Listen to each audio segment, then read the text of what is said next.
Bonjour. Alors, j'aime bien me confier à vous. Je pense que l'expérience de l'un peut enrichir la vie de l'autre. C'est pour ça que je mets tant de vidéos sur YouTube. Et je pense que c'est important d'être honnête et ouvert. Voilà, aujourd'hui, je dévoile encore un tout petit peu plus de ma vulnérabilité. J'étais à Lisbonne il y a quelques semaines et je commençais à avoir des signes de l'allergie. J'ai déjà fait une vidéo sur l'allergie où je dis allergie, mon ami, mon maître, où je parle bien de ce qu'il me dit. Et ça fait quelque temps que je n'ai pas eu de l'allergie. Chez moi, le point culminant de ce phénomène est autour de 6 juin. L'allergie semblerait être un conflit de double séparation. Et moi, j'en ai vécu le 6 juin 1962, j'en ai vécu 4 ou 5 quand j'ai quitté mon pays, mon papa, mon chien, mes amis, mon école, l'endroit où j'aimais, où je suis né, Israël.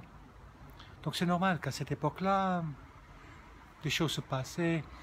À chaque fois quand j'ai eu de l'allergie, et que j'en étais conscient, parce que j'ai vécu longtemps avec l'allergie sans me rendre compte, j'avais juste le nez qui coulait, pour moi.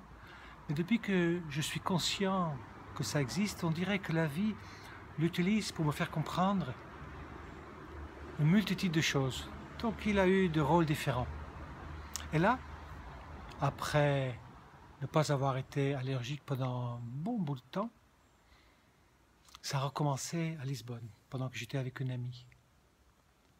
Et je pense que j'ai touché juste le décodage. Ok, ça repart tout doucement. Et ensuite, j'ai mon stage, le stage que j'animais, Pranatantra, où ça a recommencé. Gérable, mais ça a recommencé. Et là, le stage puissance d'homme, mais là, c'était, je pourrais presque dire, la puissance de l'allergie. À fond. Juste au niveau que je puisse encore animer. Je mouchais tout le temps, mais j'avais pas nécessairement les larmes qui coulaient comme ça arrive normalement. Normalement, j'ai mal à la gorge, ça me gratte au palais, j'ai le nez qui coule et les yeux qui coulent très fort aussi. Par hasard, il y avait un des participants qui était très allergique aussi, qui avait des médicaments avec lui, donc j'en ai pris. Ça a aidé un tout petit peu, mais pas assez. Ce que j'en ai déduit, c'est que même si j'ai écouté, si j'ai entendu de quoi il s'agissait, je n'ai rien fait. Et aujourd'hui, j'ai envie de le poser devant vous comme ça. Je me suis rendu compte en fait que je suis allergique à moi-même. Pas tout ce que je suis assez fier de moi, et je suis assez content du chemin que j'ai parcouru. Mais il y a une partie dont je suis fatigué et dont je suis allergique. Et l'allergique le plus fort, c'est la partie où le nez coule comme si, et que je mouche, comme on voit les taureaux dans leur territoire, quand il y a un autre taureau ou un être humain qui entre dans ce territoire et avec sa patte, on le voit taper sur le sol et en même temps on voit le petit nuage qui sort de son nez. Un peu de cet ordre-là. Et il y a une facette en moi que je suis en train d'abandonner, avec laquelle j'ai beaucoup du mal. Et c'est la partie, en fait, où j'explique. Comme là, peut-être. Mais là, il n'y a pas de pression. C'est-à-dire que ça fait des années que j'accompagne des gens. Ça fait des années que j'accompagne en expliquant des choses, comme des enseignements. Et jusqu'à maintenant, c'était OK. Ça semblait juste. Alors il semblerait que ce soit plus juste aujourd'hui. Plus juste du tout. On dirait, et c'est très prétentieux, peut-être, en tout cas quand je sais ce que je vais dire, j'entends la prétention éventuelle derrière, on dirait que je suis toujours accompagnant, mais que j'aurais plus le droit, si on peut dire comme ça, d'enseigner. C'est comme si l'enseignement serait une forme d'intrusion dans le territoire de l'autre, qui était OK pendant un temps, par rapport à là où j'étais, pendant qu'aujourd'hui, sur mon chemin où je suis vraiment libre, j'ai plus rien qui m'attend, je peux faire de mon temps ce que je veux, j'ai rien à nettoyer, rien à réparer, nulle part me présenter, j'ai plus de papier à remplir, rien à entretenir, rien à acheter, j'ai tout ce qu'il me faut, pas de cuisine à faire, pas de vaisselle à faire, rien. Je suis vraiment libre. Et comme si maintenant c'est le moment aussi de devenir libre de ça, de cette partie de moi qui a encore besoin peut-être de se faire valoir. Parce que je pense réellement que si j'ai besoin d'expliquer quelque chose, même si je le fais étant conscient que c'est à moi-même que j'enseigne, si j'enseigne quelque chose, il y a peut-être encore quelque chose, un bénéfice derrière. Peut-être quelque chose dont j'ai besoin, par exemple de l'admiration, inconsciemment des clients, de l'argent, de l'estime, de présence peut-être. C'est pas évident, le mental, l'ego est malin. Même là, en vous disant ce que je vis, je vois bien que ça pourrait être inconsciemment une manière d'aller à la pêche, au compliment et au soutien. C'est pas évident d'être vraiment transparent et honnête. Mais il me semble logique que si aujourd'hui je me suis libéré d'une telle manière de besoin des clients, de besoin de manger, de besoin d'être quelque part à un endroit particulier, il est logique que je dois lâcher le réflexe qui va avec. Alors comment accompagner? C'est là où ça peut être prétentieux.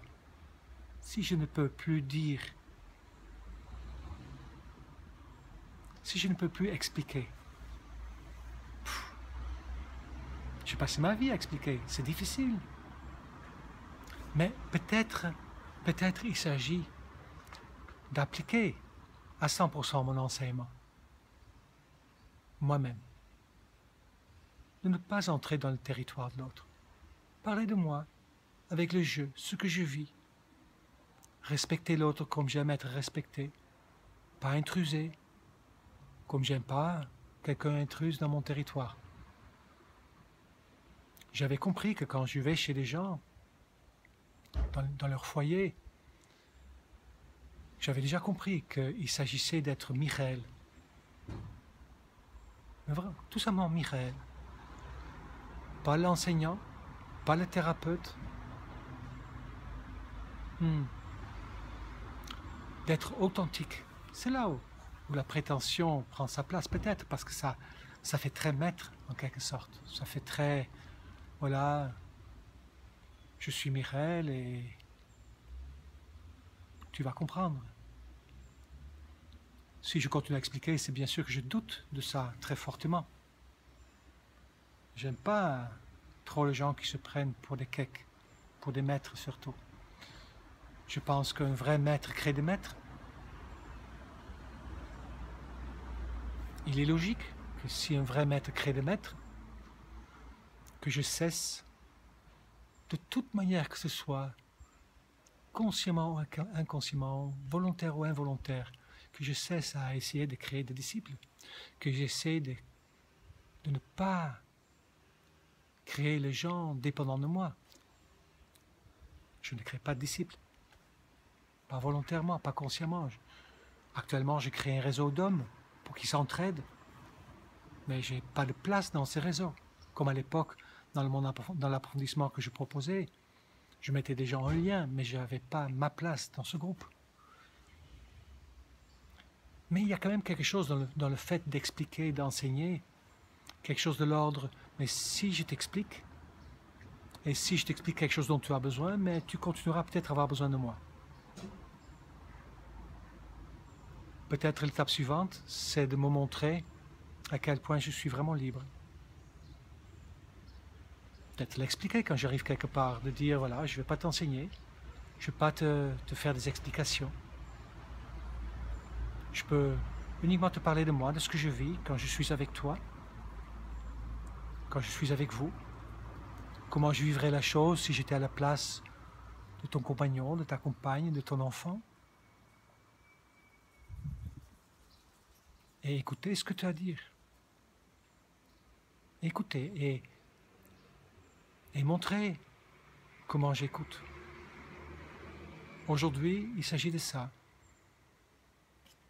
Arrêtez d'expliquer. Je garderai ça pour mes vidéos, pour vous. Arrêtez d'expliquer. Et commencez à écouter. Arrêtez d'expliquer aux gens comment ils peuvent changer leur vie. Mais par contre, moi, écoutez. Les 2 week-ends tournés autour de ça. De la puissance féminine qui est entre autres une vraie écoute. Ma puissance masculine ne sert à rien si je ne sais pas où aller. Et pour savoir où aller, il faut que j'écoute. Que j'écoute attentivement la vie, les signes. Que je sois peut-être complètement avec moi. Si je suis trop avec toi, je suis trop en train de t'expliquer comment faire, comment vivre ta vie, comment changer ta vie. Je ne suis peut-être pas assez avec moi. Et je retarde mon processus. Mon enfant intérieur est pressé. Il a envie de jouer.